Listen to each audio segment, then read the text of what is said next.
Hello everyone, today we're going to share a new way to eat potatoes and eggs. I'm sure many of you have never seen or tried this before. I guarantee the whole family will love it once it's done. It's simple to make, nutritious, and delicious. Let's take a look at how it's made. First, prepare a potato and peel it. If you have small potatoes, you can use two. After peeling, wash the potato thoroughly. First, make a few cuts in the potato, then place it cut side down so it sits flat. This way, the potato won't slip when you slice it. Slice the potato into even slices. Keep thickness uniform for better texture. Next, cut slices into thick shreds. They don't need to be too thin, just try to keep them even. If not confident with knife skills, use a grater to shred potatoes. Once potatoes are cut, put them into a large bowl. Don't rinse shredded potatoes with water, just crack 3 fresh eggs directly into the bowl. That's because potatoes are rich in starch, and we need starch to help the mixture hold together. Then, use chopsticks to mix everything well. After mixing, add a spoonful of salt, a little chicken bouillon, and a bit of pepper to get rid of any unwanted smell. Then use chopsticks to mix the seasonings in evenly. Set it aside to marinate for 5 minutes so the shredded potatoes can absorb the flavors. Next, prepare a tomato and cut a cross-shaped slit on the top.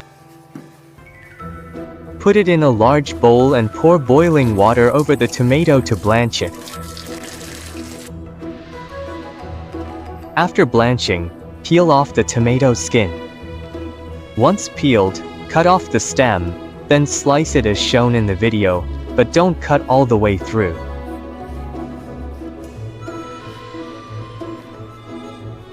Then cut it into small cubes.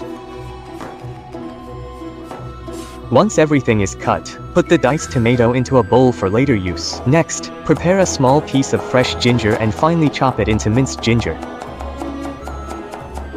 After chopping, place it on a plate, and chop some green onions into small pieces as well. Crush 3 cloves of garlic and mince them. Prepare half a green pepper. Slice it into thin strips first, then dice it into small pieces. Dice red pepper. After cutting, place everything onto a plate. Next, let's make the sauce. In a bowl, add 2 spoonfuls of light soy sauce, 1 spoonful of oyster sauce, a little dark soy sauce for color, a small spoonful of sugar to enhance the flavor, and finally, add about half a small bowl of water. Use a spoon to thoroughly mix all the ingredients together. Next, heat up a wok and add a little cooking oil. Once the oil is hot, pour in the eggs and shredded potatoes, then use a spatula to gently arrange them. Turn the heat to low and slowly pan fry, letting the bottom set.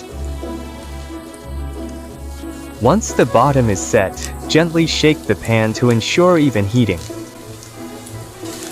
After one side is done, flip it over and fry both sides until golden brown. Once it's cooked, take out the potato and egg pancake and place it on a plate for later use. Add a little more cooking oil to the wok. When the oil is hot, add the scallions, ginger, and garlic, and stir fry until fragrant. After releasing the aroma, add the diced tomatoes and stir fry to bring out the tomato juices. Friends, if you've watched the video up to this point and feel that it has been helpful to you, please do me a favor and use your lucky hands to like and share it. Your likes and shares are the greatest support I could ask for. Thank you so much. Once the tomatoes have released their juices, pour in the sauce we prepared earlier, stir everything well with a spatula, then add the fried potato and egg pancake. Use the spatula to tidy it up a bit. Cover with a lid, turn the heat down low, and let it cook for 3 minutes so the potato and egg pancake can soak up more flavor. After 3 minutes, open the lid, Wow! It smells amazing! Now add the diced green and red peppers, and cook for another 30 seconds. This shredded potato and egg pancake gets more fragrant. Turn off the heat and plate it. Finally, sprinkle some fresh chopped scallions on top as a garnish, and a delicious potato and egg pancake is ready to serve. Potatoes and eggs paired like this are both nutritious and delicious. The method is simple, and they soak up all the tomato juices, making the dish really appetizing and tasty. If you like it, save this recipe and give it a try. See you tomorrow.